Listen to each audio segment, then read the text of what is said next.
who you become in the future. The things that you do now, the decisions that you make, shape your story. Your story can always be changed from this point forward. It didn't matter all the stuff that happened to me in the past. Now I can move forward.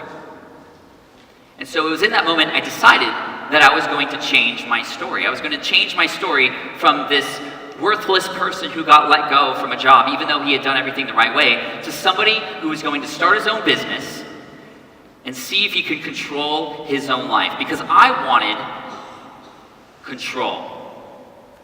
I had done everything right and I still got kicked out. Now I want my failures to be my own faults. And so I broke away from that. And it was really interesting because I created a website. Back then it was called inthelead.com. LEED was the name of the exam, L-E-E-D. It's about building sustainable buildings, green architecture, those kinds of things. And then I started to get really popular in some forums that I was going into. That's how I got really well known, was I went into forums in architecture and I started to just answer everybody's question. I started to serve everybody. So here's that website now, inthelead.com. As you can see, my face is there. I wrote a book and I published it the same month I got laid off. This is October of 2008, and this is what it is. It's just a PDF file. But it was so hard for me to create this because I had no idea what I was doing. And I got a lot of help from people I connected with. That was the number one thing that helped me moving forward, was connecting with other like-minded folks. Now, here's the funny thing. I would have never done that. A lot of people ask me, Pat, if you got laid off, do you think you'd be doing what you do today? I guarantee you the answer would be no. I would probably still do architecture. And I'd probably be happy, but I'd probably not have the ability to have the lifestyle that I want, to be with my kids at every waking hour, to fly to Lisbon on a Thursday, just because I can and I want to. This month that I sold this book for $19.99 USD, it made $7,906.55.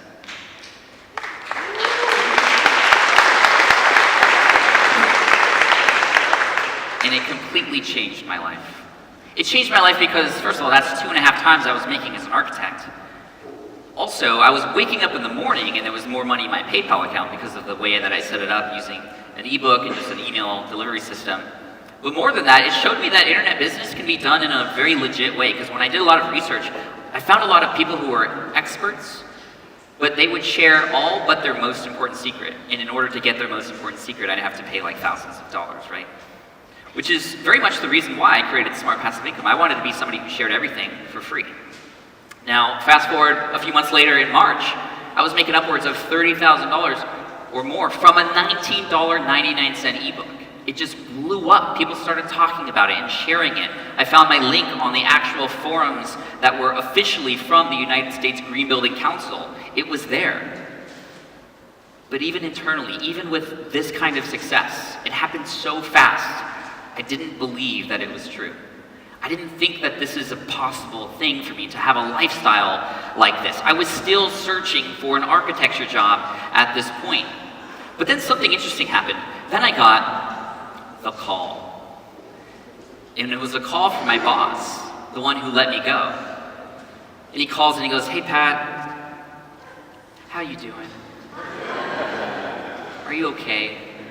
And I'm like, "I'm doing pretty well. Yeah, I'm all right." And he's like, it's okay. I know we had a rough year last year, but I'm doing okay." And he goes, "Well, here's what I want to give you. You were amazing when you worked for me. I broke out from that MBH firm. I started my own firm," he said. "I brought your favorite coworkers with you. We have the same clients that you work with. I want to offer you a pay raise. I want to offer you your own corner office with a nice view. And I want to offer you 1 year's rent free." My response in less than a half a second was, "Thanks, but no thanks." Click. Well, it wasn't that rude. It wasn't. If I could rewind, it would be very dramatic, like, "Yeah, thanks, but no thanks." Bam! But I was a little bit more respectful than that. I said, "Thanks, but no thanks." And that was a really important moment for me, because I hung up and I was like, holy crap. Subconsciously, I'd already made that decision. I decided to become an entrepreneur at that point. That's the moment when I knew that this was the new path, that this was my new story in life. And then, as I said earlier, I built smartpassiveincome.com, which is where many of you know me from now. This is a website that I built just solely to share every single part of me that helped to build these businesses. People started asking, so I started to deliver. This was what the very first iteration of the website looked like. You don't need a beautiful website to start if you're thinking of trying to do that. Then it kind of turned into this mode here with I thought I was clever with a little light bulb where the O is. And then this is what the website looks like today. I've helped tens of thousands of people start their own side businesses, their own full-time businesses, but mainly to help them understand that they have a superpower and a skill and a passion inside of themselves that other people want access to also. And so I help connect those dots for people. I also have a podcast. Any podcast listeners here? Thank you. Yeah, the Smart Passive Income podcast was started in 2010, and we just passed 50 million downloads of the podcast, which just blows my mind because I'm just recording from my San Diego home office talking to nobody, it seems, but I'm actually talking to a lot of people. And I have a really interesting story to tell you related to the podcast because the podcast was an idea that I had in December of 2008. I always knew that I wanted to start a podcast because it was a podcast that changed my own life. So I said, even on the blog, I was like, hey guys, I'm going to create a podcast. I bought all this equipment, I spent like $500, and then I recorded a sample episode, or just a sample recording, and I just shared it with everybody because I wanted to see what it was like to record something and publish it. Well, I have that very first audio recording for you right here.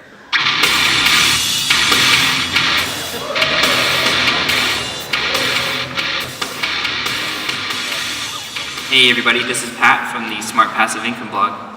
Thanks for taking the time to listen to this. I think that's so awesome that you guys are helping me out figure out all this new podcasting stuff. I'm actually just bought a whole bunch of podcasting equipment for myself because I listen to a lot of podcasts, so I figured, hey, why not do one? So really, I really don't know what I'm going to talk about yet, so I just wanted to get familiar with all the equipment that I have right now and what it's like to post something online and hear what people think about it. So you tell me, should I give up on podcasting now because my voice sucks so bad, or should I talk a little deeper?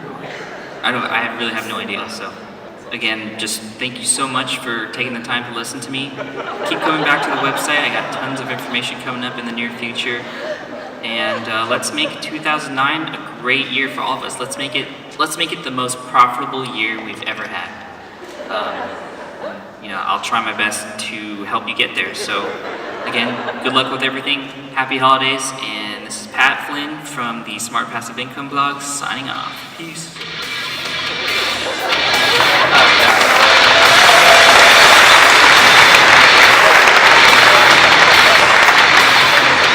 So bad. But it just shows you that you all have to start somewhere, right?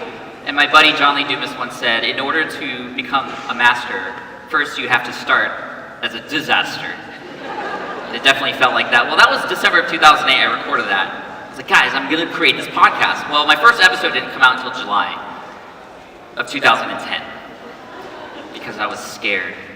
Because every time I tried to produce this podcast, it became so freaky to me that I was gonna put my voice out there and be vulnerable.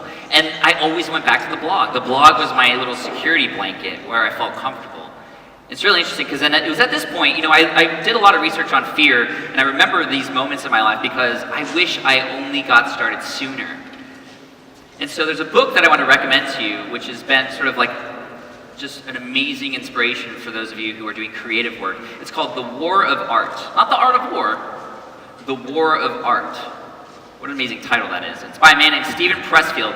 And he talks about this thing, how we live in our comfort zone, right? This is where we enjoy being. If things are scary, this is where we go. But magic and innovation typically happens outside of that comfort zone. But whenever we try to pull ourselves to this side, what happens? Resistance. Some form of resistance enters the picture. And this is what stops us from moving forward. It's self-doubt, procrastination, fear, arrogance, the fear of failure, the fear of success. All these kinds of things stop us. And here's what Steven Pressfield has to say about what exactly this resistance is. It's all self-generated.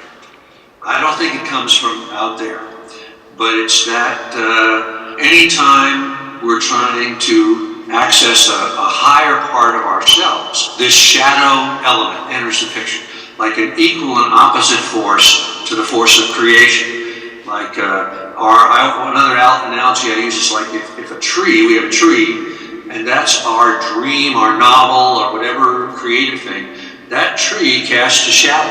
And as soon as that tree goes up, the shadow appears. And that shadow is self-sabotage, procrastination, stubbornness, arrogance, fear of failure, fear of success, all of those things. So The War of Art, when I read this book, it taught me one really important thing. And it's this idea that fear is actually good. Right? Isn't that counterintuitive? Fear is good? Well, it's true. Fear is good because, like self-doubt, fear is an indicator. It tells us what we should be doing. And the more scared we are of a work, the more sure we can be that that's something that we need to do. Now, I want you to think clearly about the thing that you are fearing in your life right now. Maybe it's a dream that you have or a project that you want to work on. And as Stephen Pressfield calls it, he calls it the tree. And it's interesting because whenever you cast light on this tree, whenever you try to provide energy to it, what happens? Like he said, it casts a shadow, right? But if you understand that that shadow is necessary, that that fear is actually the thing that's showing you that that's what you're supposed to do, well, then you can transfer that negative, nervous energy into something that can help propel you forward. So my big question for you is, well, what's on the other side of that fear for you? What would life be like if you actually took this fear head on and you used it to your advantage?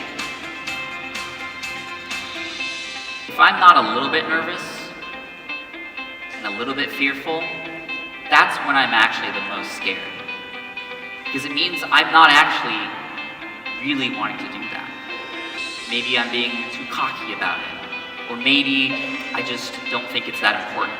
Or maybe I'm just living in my comfort zone. So I want you all to consider fear as a tool. And so what I want to do really quick with the last few minutes that I have is I want to run through 7 ways to defeat fear. Not get rid of it. That's the thing about fear. You can't get rid of it. That's the one thing I've learned too. Is that it doesn't go away.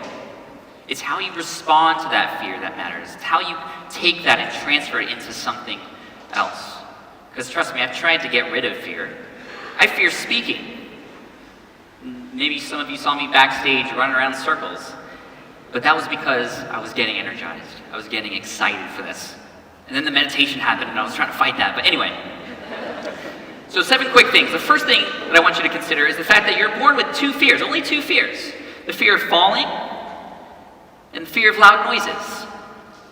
And you know this because if you've ever had a baby or if you ever play with a baby, don't just play with random babies, but what I mean is like, if you have a baby and you like do that play thing where you kind of pretend to fall like this, what happens to the baby's arms?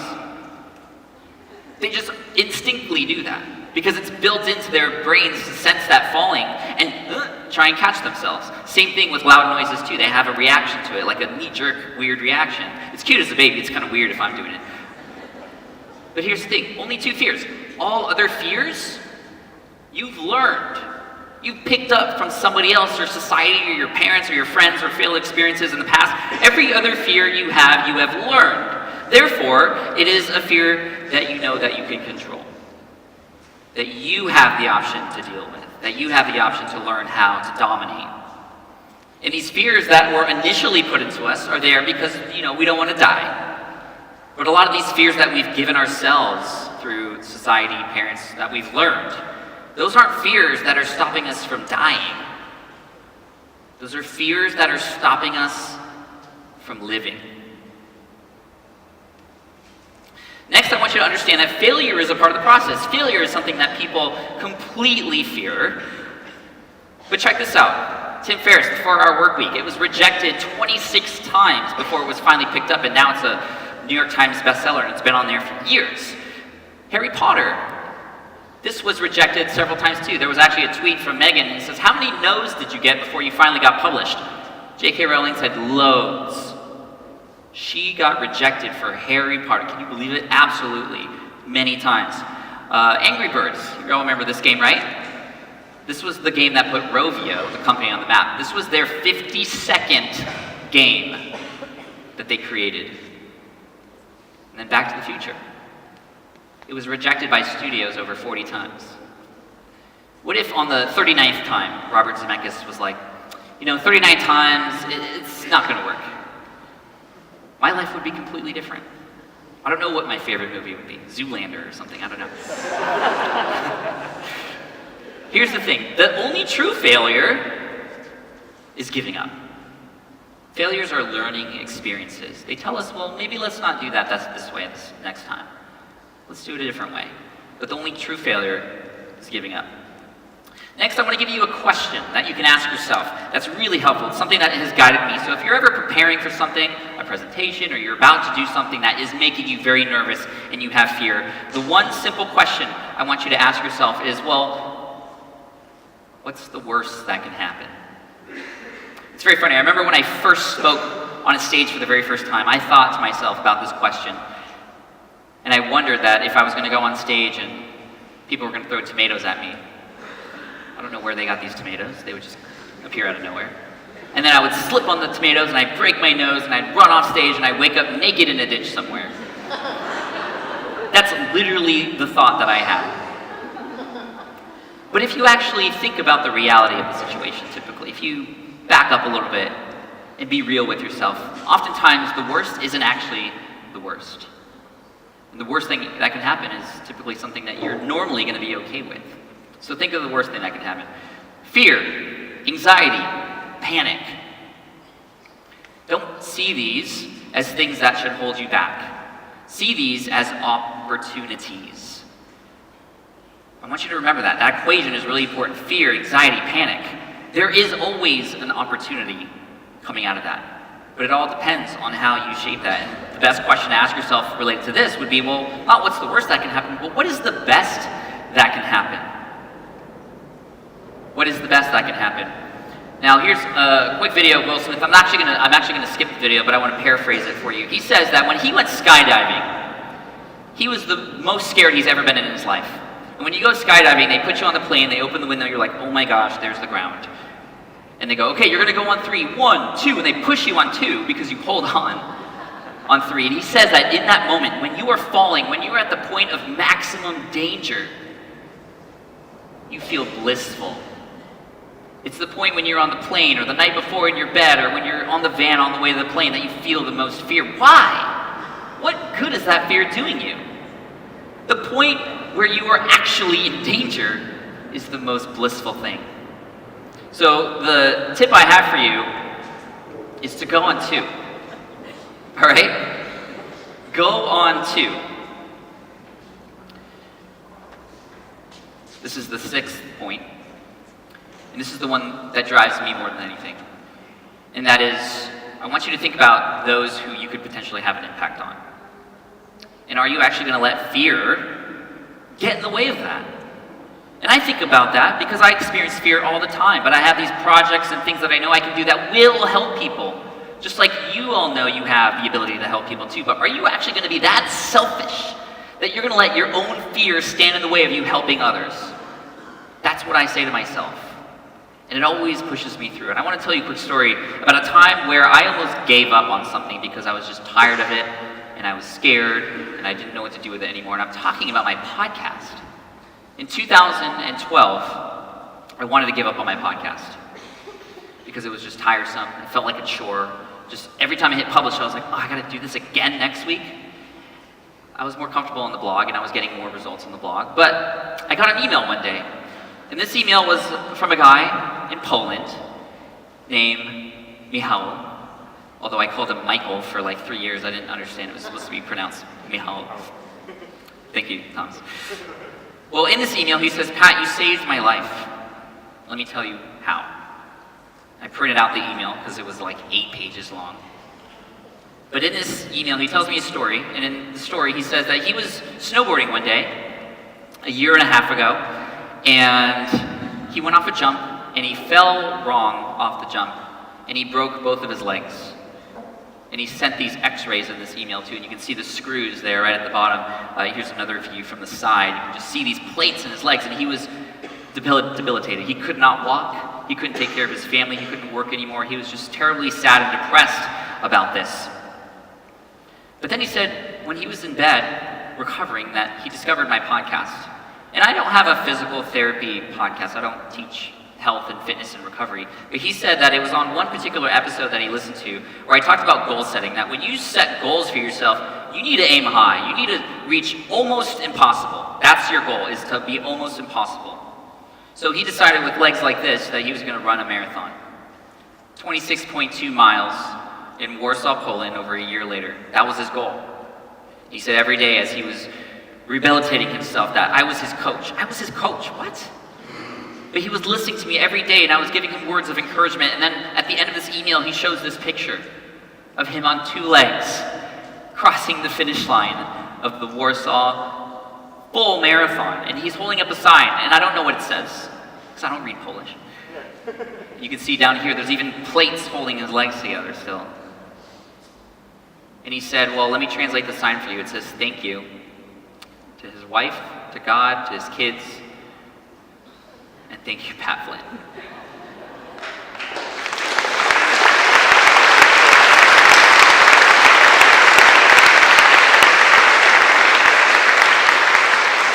And in this moment, I'm like bawling. My mascara is just dripping on the keyboard. I don't actually wear mascara. But what's also interesting about this is this was all happening a year and a half before I got this. I had no idea that there was this person on the other side of the world who was taking this information and having it change their life. And it was in that moment that I decided that I had to keep going. Because there were people out there who needed me. And I might not even ever know about them, but I need to keep going. Now, the interesting byproduct of all of the content that Michał consumed is that he is now a very famous blogger and podcaster and author in Poland now. The #1 podcast in Poland. He's on newspapers, he's on TV, and the cool thing about this is the ripple effect, because now people are crossing the finish line with his name on it. How awesome is that?